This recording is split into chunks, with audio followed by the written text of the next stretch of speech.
جو رب کائنات کے کتاب میں موجود ہے کہ ہمارے زندگی کا مقصد کیا ہے، ہمیں اس دنیا کے اندر کس لیے بھیجا گیا۔ ہمیں اس دنیا کے اندر اس لیے نہیں بھیجا گیا کہ ہم اپنی منمانی زندگی بسر کریں، اپنے من کے مطابق، اپنے مرضی کے مطابق، اپنے خواہش کے مطابق زندگی بسر کریں، بلکہ ہمارے زندگی کا مقصد اللہ رب العالمین نے اپنے کلام پاک کے اندر کہا، وَمَا خَلَقْتُ الْجِنَّ وَالْإِنسَ إِلَّا لِيَعْبُدُونَ۔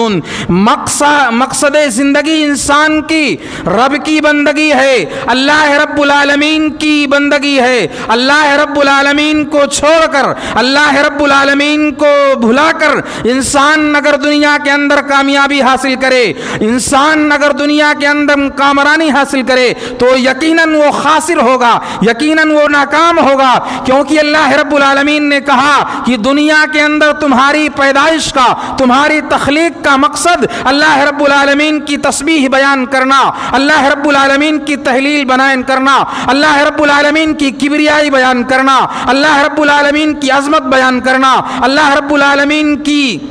توحید کو عام کرنا۔ محترم سامعین،